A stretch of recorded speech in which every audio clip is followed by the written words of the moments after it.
All right, good evening. It is 5 o'clock, July 13th on a Thursday. We are at the West Bend School District Education Service Center. We are here for an agenda item related to a resource reconsideration or an instructional resource reconsideration for the use of the 57 bus in the ELA curriculum at Badger Middle School.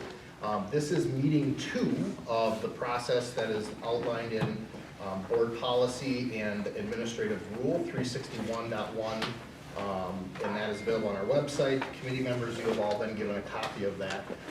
So this is a follow-up to that first meeting. This is a committee meeting only. There is no public commentary during this evening's process.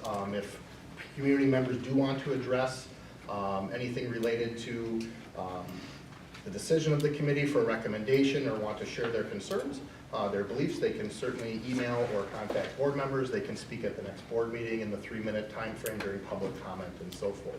I am Tim Harder. I'm the Director of Technology, Libraries, and Career Education in the school district. My job as the chair of the committee is to run the committee and so forth. And then if everybody could do introductions this evening and who you are. Dave, if I could pass it your way, please. Certainly. I'm Dave Ullman. I'm the principal at Badger Middle School. Tyler Wood, assistant principal. Jessie Tortomasi, I'm currently the reading interventionist for the 7th and 8th graders. I'm Jasper Chesney. I am a parent of an incoming 7th and 8th grader at Badger next year. Kim Christensen, district librarian. Grace King, ELA teacher for 7th and 8th grade. All right, so thank you, everybody. So as I mentioned, we had meeting number 1. Meeting number 1 consisted of a review of the process of what this looks like and what this is outlined for the public who are watching or are here and maybe weren't last time. Our administrators, Ms. Christensen, myself, we are appointed by administrative rule here. Our teachers and our parent rep are actually done through a random drawing of those who are interested who met the categories within the board policy at that point in time. We then had an opportunity to hear from Ms. Hager, who had asked for this resource reconsideration. She shared her statement with us, a packet of information. There were some clarifying questions, and then the committee's task was to go out, make sure they had read the book, do research into reviews, and then come back ready to do the rest of the part of this process, which is outlined here. I'm thinking about maybe an hour at the max. And so we really have 2 items that are left this evening in board policy, and that is letter E, which is to identify the strengths of the resource and area of concern from the committee members, and then this group to make a recommendation to the superintendent on current status, removal of the material, or an in-between at that point in time this evening. Just as a reminder to the public, this is a recommendation committee. If this committee were to make the recommendation to remove the material, that would still have to go to the school board at that point in time for removal, and they vote on that and go through that in their public meeting. If the recommendation would be to keep this or a portion of this, that recommendation would still go to the superintendent. However, there is an appeal process for Ms. Hager at that point in time if she would like to follow that. And then just as a reminder, by our board policy and administrative rule, once a resource goes through a reconsideration process, that process is held for 3 years at that point in time. So we will go ahead and start from there. And the first area, and I've just got my computer out so I can take notes this evening so I can write up my report when we're done. Everybody who sits on the committee gets a copy of the report, and the report is just kind of outlining the strengths, concerns, and the recommendation of this committee is to collect strengths and or concerns from the committee about the use of this resource at Badger Middle School in the ELA curriculum. I want to remind the committee that this is about the resource, not the process, not the notification process or whatever else. The strengths and the concerns we are looking for are the material in front of you, the 57 bus. So I will open up to the committee and I will take notes of who would ever like to speak first this evening. I'll start. Okay. Thank you, Ms. So I Tortomasi. have, I think that there's many strengths that go along with this book. There's a couple of weaknesses as well, but I think one of the strengths would be, I know that Ms. Hager was concerned about it not having any educational value. As a trained professional and as an educator using this book, I see a lot of opportunities for us to use it in our curriculum and to address our standards. One area I would like to point out is that just in one book, it brings up multiple different perspectives and including the second person, which is rarely found in a book, especially for middle school.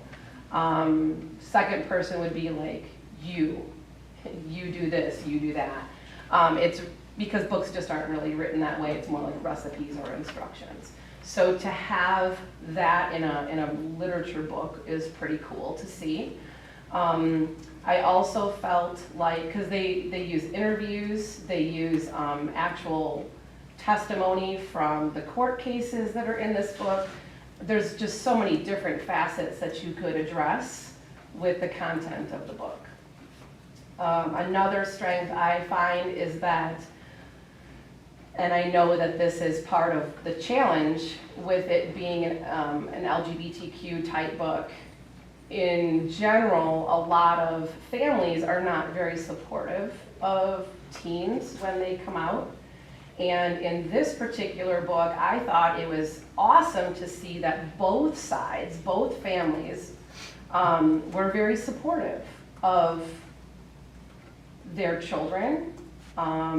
Even the person that lit Sasha on fire, his family was supportive as well in knowing that like this had taken place and what they needed to move forward with the family unit.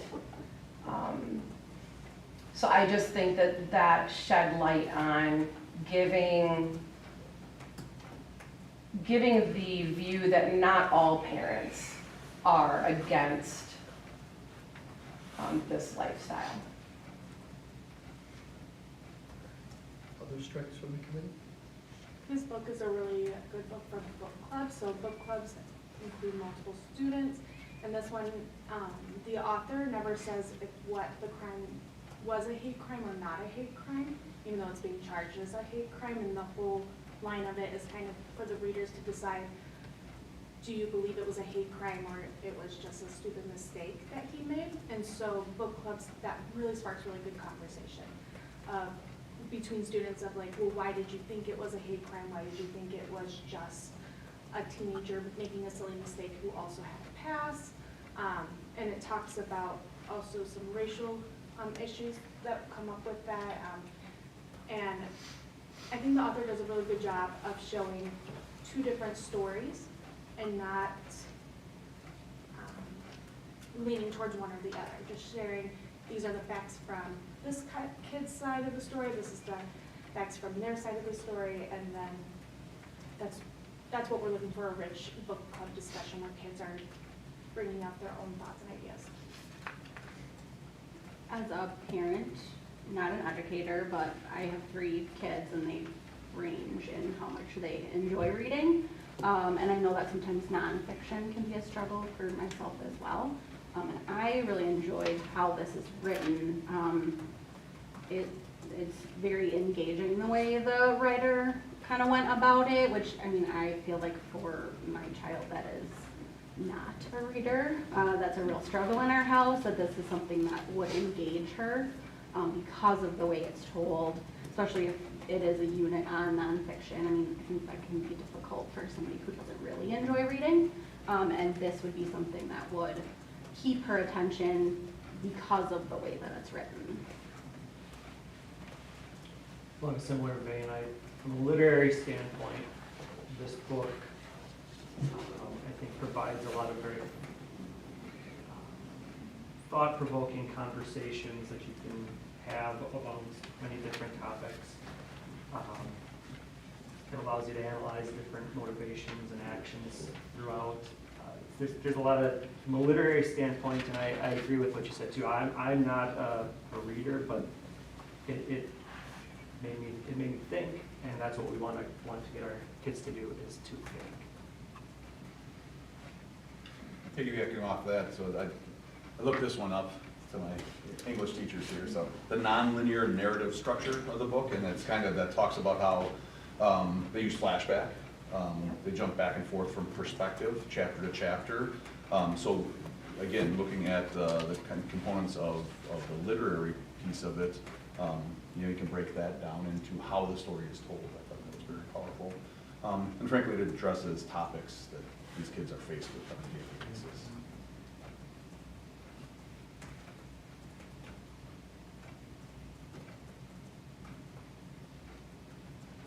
Other strengths. I'd also like to point out that I thought that the book did a very good job of explaining that this was not, for Sasha, this was not a choice that all of a sudden, you know, he's 12 years old and decides to make this choice. Early on, the way that the story is told, you can tell that Sasha knows that they're different from birth, like from very, very early on. And so I think along with the empathy that is built with this book, as Mr. Ullman said, we have students that are in our classes. These are classmates of the students that we have that may or may not, you know, explore that and be visual in the hallways or be vocal about their feelings or how they're living their life to their peers. Some are very comfortable with that and they walk the halls with confidence. But that's not always the case. And so I think the misconception is that this is a choice. And I think that by this story, you can tell that it's not a choice. They knew that they were different from the very beginning. Just couldn't put their finger on it of how different or why they were different or any of those things. And so I think that is a good explanation for our students. And I think that it gives that perspective, like Mr. Ullman said too, with the different characters and the different perspectives that are brought up, you do get a chance to feel what those characters are feeling. And so it would promote more acceptance and understanding from our students for their classmates and people that they see in public. And going off of that, one thing we always teach, like I'd say even back to kindergarten, is that books are oftentimes either a mirror or a window. So a window into looking into a different perspective, or a mirror that reflects yourself. And I think this book does a good job of being a window for the majority of our students, while being a mirror for the minority that doesn't see themselves maybe represented in the 29 other books that are on this unit. Mm-hmm. And I do think that, to piggyback off of you again, that students finally get to see character. And it's not a character, I mean, we keep saying character, but this is a real person, this is a real story. So you get to identify that there are other people that are in this community. I think, you know, let's say when the new Little Mermaid movie came out and it was a black mermaid, you know, little kids cried because they finally saw themselves in the movie. And I think that that's why this type of literature is so crucial, because we get to see the different ethnicities, the different races, the different identities, period, in the literature that we wouldn't normally know about. And these kids get to see themselves in the books. And we need that. We need that greatly. I agree with that. I mean, we hear all the time representation matters. Yes. And it does. I mean, something like 7 or 8% of the population of the U.S. as a whole is LGBTQ. I myself have a child that falls kind of in that category. And I think it's important for kids to understand, like, that's me. I'm reflected in this story. I mean, the world is changing. Our kids are seeing these issues now, which is, I mean, a lot of this isn't, I didn't see much of this when I was in high school 25 years ago.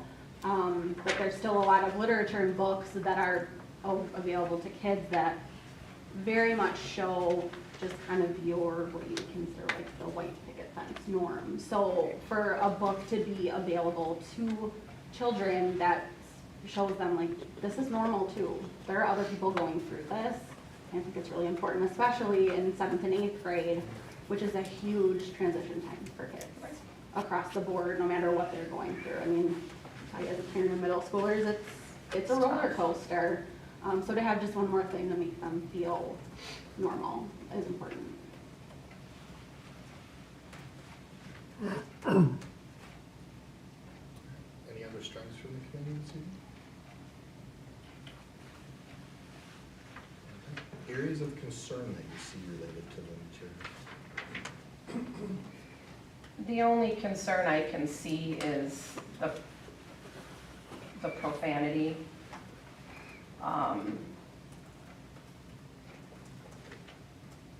I can see how some people could be upset with that. However, I do feel that within context, it is appropriate. If you were set on fire, I'm sure you wouldn't be laughing. I don't think that you would just say, oh gosh. Okay. I think that the language would be exactly what would happen if something like that happened to you. To be honest, it's pretty tame compared to what we see on social media, what we hear in the hallways, how kids talk to adults. So it's not anything that they haven't heard before. I agree with that. I mean, I think language could be a concern, but because of the way it's written kind of from perspective, it's used in context. I mean, these are quotes of things that actually happened, and I mean, I can pretty much guarantee you that my kids hear worse on the bus, the 15-minute bus ride to school every day, because middle schoolers are middle schoolers. And I think we've probably all been there. I certainly know that when my parents turned their back, I probably wasn't always using the best language, but it's also, they're just words, and you're assigning a meaning to them that's negative, which, you know, that it is what it is, but I don't think that it's affecting our kids nearly as much as maybe we think it would be. Right. In all honesty, with I've been teaching for 23 years, and obviously swear words and other language has been brought up in numerous books that we've done in different districts that I've been in as well, and the kids don't even notice. They don't even think twice about it. I think my biggest concern with the language is the N-word, being that we're mostly white students at our school. And I think it leads to an opportunity to talk about what's going to be in that book prior to reading it, and why the people in that book might have said it and they're part of the Black culture and we're not. I think that's a conversation that kids do need to learn, because it's a lot. Any of our top hits in hip hop are going to use that word, and kids listen to that frequently. And I personally would not use that word. Personally, I would have just put the N-word, because I know she was quoting people and put star, star, star kind of thing, but I think it would be a conversation that would be needed to have with it. That's where my biggest concern with the language is. Because I wouldn't want a student reading that out loud in class. I don't think that would be appropriate to be like, well, it was in the book, so I read it out loud. I think it is a good way to teach people to filter things of how do I look at a word that's inappropriate and I skip over that. Or I say out loud the N-word instead of saying the actual word itself. That's a skill that I think that isn't terrible for middle schoolers to learn, rather than using inappropriate language outside of our laws. My concern with that would be, are our middle schoolers capable of having a conversation about that in a book club context? Mm-hmm. Are they mature enough to know to have to almost self-facilitate that kind of a conversation? Mm-hmm. I struggle to think that they're at a level of truly understanding that. Mm-hmm.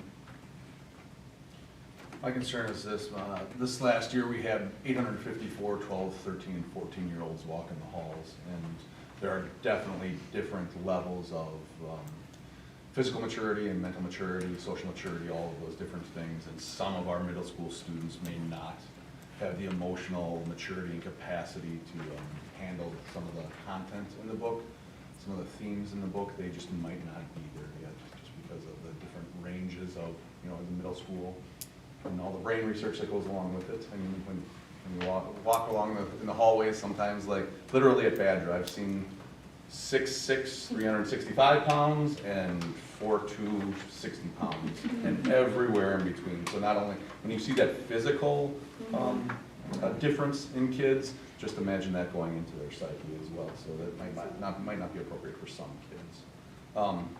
And just, when I read the description of the crime itself, that's what I thought. I went to some of the kids, kind of to safeguard some of the kids, like that, I don't know, something.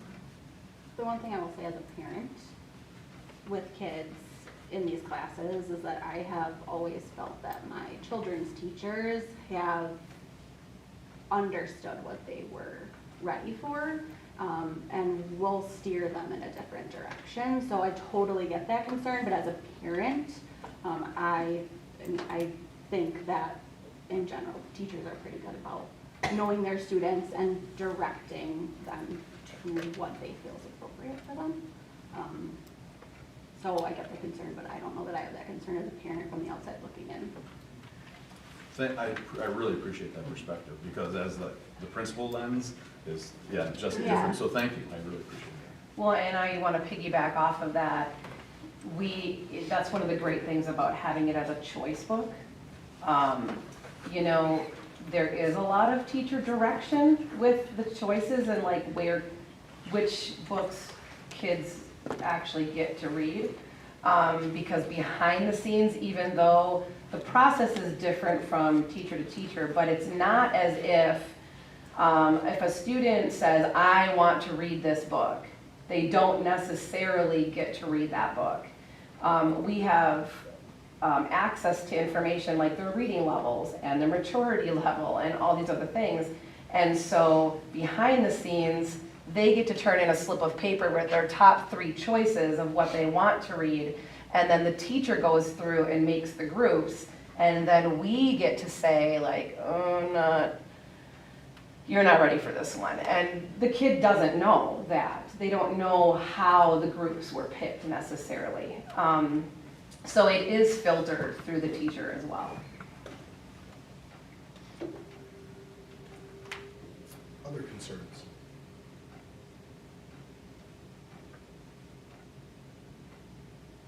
Practice my teaching late time. Put that in my observations. I was pretty short, I apologize.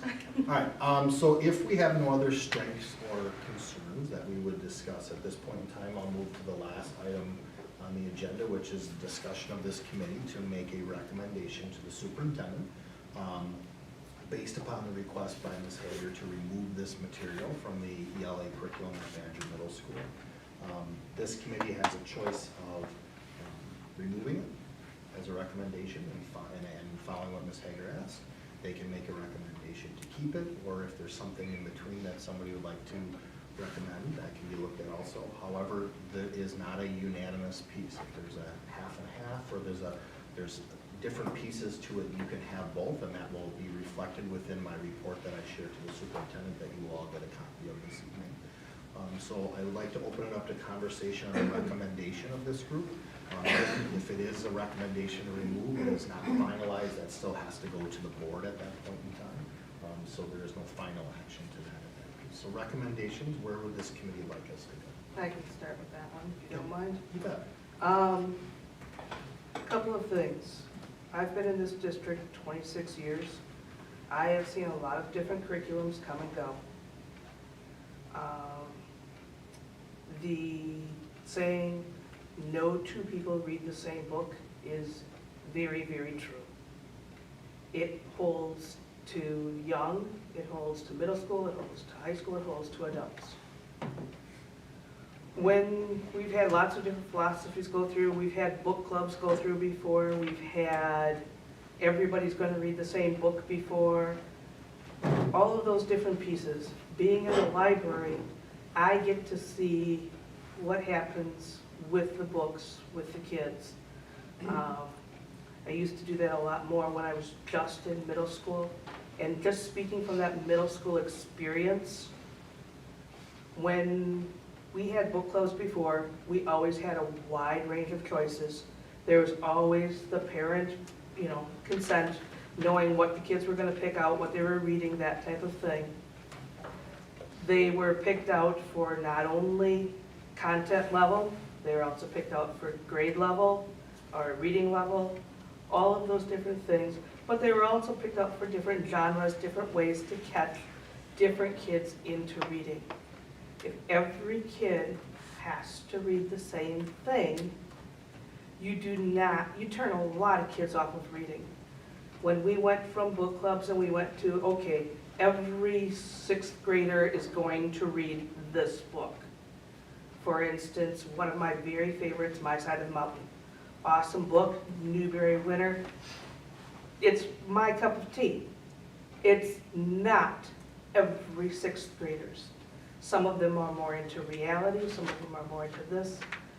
Like it or not, we have a community, okay?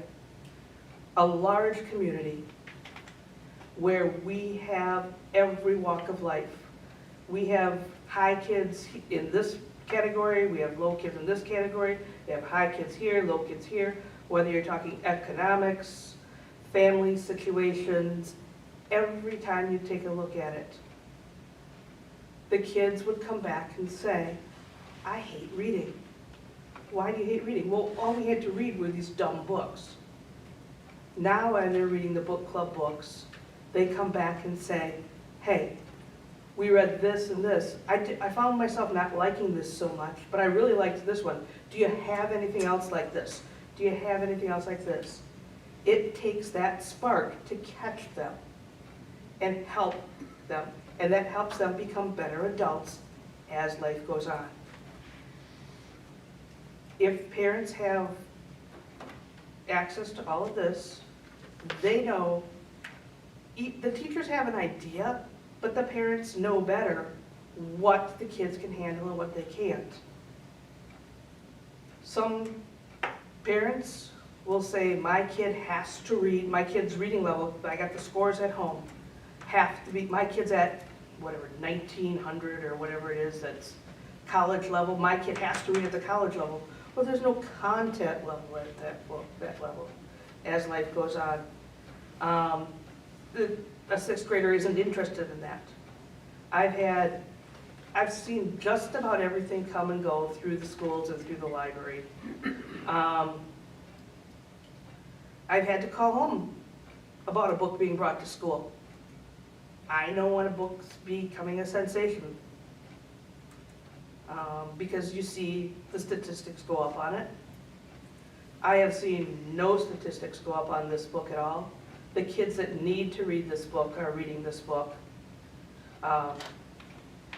More so than this is for the next meeting at the high school where they have the option of taking it out themselves, not just for book club. But when I had a middle school kid come to school with 50 Shades of Grey, if you guys are old enough to remember that, it was a sensation. It was being passed from kid to kid to kid to kid. I had to call home and say, hey, do you know your kid is bringing this? Well, he can read it. I said, that's fine. But do you know it's going from kid to... And they were absolutely astounded, and quite frankly embarrassed. So, and it did come back to school again. But to make a long story short, every kid deserves a choice. There is something out there for everybody. Not every book is for every kid. And those parents should have a choice as to what they're reading. I think it's great that there's 30 books on the list just for that one little piece that those English teachers are teaching. And then they move on to the next topic, and there's another 30 books. And there's another 30 books. And there's a wide range. And so that there is something there that hopefully will fit everybody. And not everybody's in a pigeonhole. So my recommendation would be that it stays. Others? As the leader of the building, the thing that keeps me up often at night is safety.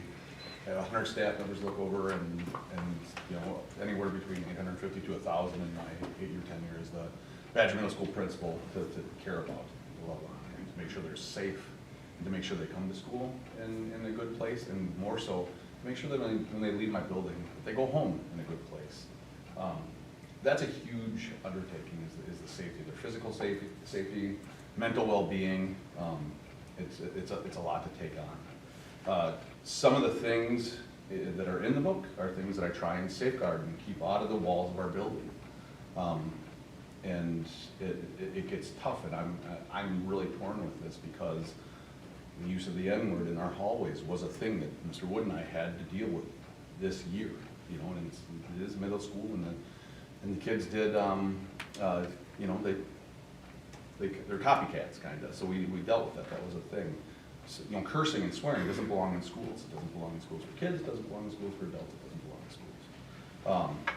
Those types of things. However, I completely agree that some kids can handle certain things that they read and see, and some other kids can't handle things that they read and see. And I agree with you, Kim, that, you know, My Side of the Monk was my jam too. That, you know, but there were some other books, and I'm not a reader either, but there were some other books I remember when I did teach reading at Badger back in the day when I was in the classroom that were a little edgy, and the kids loved them, and it turned some kids onto reading and got their face into books that they normally wouldn't be. And I would hate to take away that opportunity. That said, I think the process that we have in informing parents about our choice books is very solid. For a parent not to know that their son or daughter has the opportunity to read the book and to say no to certain books and know the content of those books, and then also to say, yes, I know the content of this book and I allow my child to read this book. I think that process is very well vetted, that and the fact that the second stage of that then is what Jesse talked about. Like, my staff knows your kids. They know and they love the kids, and they take care of those kids. And if they say it and they build great relationships with those kids, that's the number one thing for them. And if they say, I know this child enough that, no, this isn't the book for you, I do trust their judgment and I back them. We're in their classrooms enough to know that. That said, the way it stands right now is a choice book, the way we're informing parents of the book, I think the way we have it right now may remain status quo. There's one, can I go back and jump in one more thing? There's one more piece that I see as the librarian, and I forgot to say this before, I apologize. All of these books are checked out under the kids' account through the library, and there are no ifs, ands, or buts. When the kids choose their book, if they start getting into it and they don't like it, they simply come down and exchange it for another one. Their teacher talks to them and say, oh, you might, maybe let's try this or this or this. It then goes back and kicks back to the parents and goes back around. But the kids can put it down. Some of those kids, imagine this, a middle school kid picking out the shortest book or the book that has the biggest catch to it, and they start it and they don't like it. They just, and we teach them from little on that if they don't like a book, they can turn it in and get a different one. There's always more choices. There's something better for you out there. So. Absolutely. As a parent, I really like that my kids have choices. I've been a reader my whole life since I was very little. I actually got a degree in English literature because I loved it so much. And as I said earlier, I have a kid who doesn't really like to read. I have one who's kind of middle of the road and one who cannot read books fast enough. And I love that they have a choice. I've always felt like the school district and the teachers have communicated well what the options were. It is a choice. Our kids can choose, and as a parent, we are offered the opportunity to opt our kids out. I will be honest and say that I don't often research every book because I trust the educators at my kids' school. I have always felt, like you said, that my kids' teachers know them and they love them. And I have had a child who started a book club book and was like, I hate this. And she went back and switched and it was fine, which is okay. If a parent thinks they're going to have concerns, I think that's the due diligence of the parent. That is your role as a parent. The school is communicating to you what your options are, and you need to do your own research if it's going to be a concern. And if parents are not doing that, I mean, I feel like at some point we do have to put some responsibility back on parents for that. I will gladly have all three of my girls read this book. My oldest daughter actually is on the high school committee for this, so she and I read it together. And I will hopefully be reading it with my soon-to-be 8th grader. My 7th grader, I don't know if she would be ready for this in 8th grade. So if she came home and wanted to choose it, I'd say like maybe we'll wait, you know?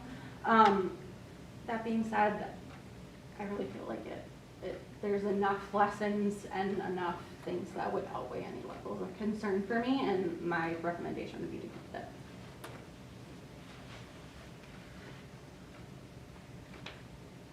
My recommendation would be to keep it as well. I think the biggest concern that was brought forward was it having the LGBTQ community represented in it, which we have in our policy that we can't discriminate against sexual orientation and gender identity. And I think just following along that protocol, we saw that the biggest concern was language and. Could you speak up a little bit? Oh, yeah. Sorry, we Sorry. can't hear you. The Can biggest. you start at the beginning, Yeah. what you just said? Yeah, so, in our policy manual, I was looking through, like, just as our hirees and, how we respect our students, we don't discriminate against sexual orientation, gender identity, race, color, etc. So with that in mind, I think we can push everything aside that was LGBTQ related.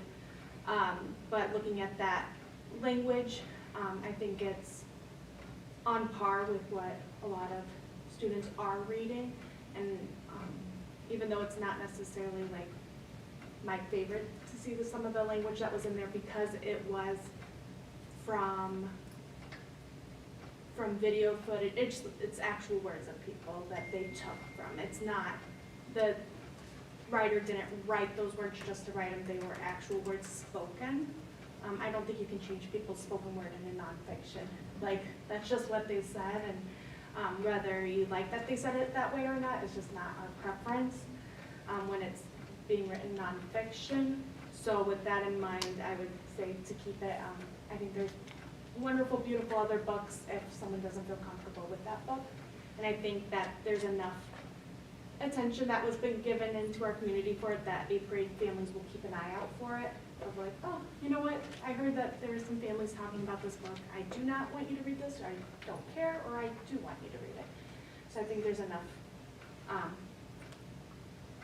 knowledge to know that that book is presented and it's a choice. We would never make a student read it if they didn't feel comfortable. My recommendation would also be to move forward, keep it in the curriculum. I struggle too with the language and honestly some of the complexities of the content and just there's a lot of like legal discussions and things that happen that could be above a lot of middle schoolers' heads, and that they're not quite ready for it. Maybe the high school is a better place. But that's me personally, and you know, is my middle school child ready to read this book? She's probably not. But as an administrator looking at this, I do have to look out for all of the students, and the process we have in place right now, I think, allows for the parents to take the ownership of what their students can and can't read, and I'm appreciative of that, both as an administrator and as a parent. If this were a required read or a read aloud, I think that my thought would be very different on this. But with the process that we have in place, I'm comfortable with it remaining as an optional.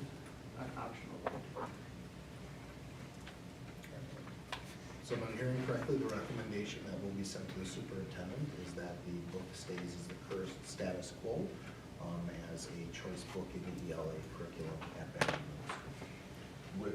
With the note that we continue the process of It notifying would be, parents. it would be a choice process. Yep. So, yeah, Mr. Allen, we can't determine the process of notification, but I Right, can right. reference that. Yep. And that it would be a choice book, because that's how it's used today. Okay. So to follow up on that, number one, I want to thank all of you who joined the committee and are part of this, to read the book, to come out, have conversations, and just to give up your time, to hang out in the boardroom for a couple hours as we go through. So everybody's clear on next steps of what will happen, is I will take a few days to pull all of my notes together. Thanks to Mr. Hoffman for videotaping on all these nights, so the public can see and watch live and go back and watch, but also so I can go back and review. I will write up a brief report of the people's strengths and concerns along with a recommendation. I will then submit that to the superintendent with a copy to this entire committee here and Ms. Hager. From there forward, Ms. Hager would have the option to then appeal this to the superintendent. If she does not appeal this to the superintendent, then the recommendation is done and binding at that point in time. If it is appealed to the superintendent, she will take over that process. I would not be involved at that point in time, and she would go through that and then take that recommendation to the school board. So are there any other questions of me from the committee members this evening?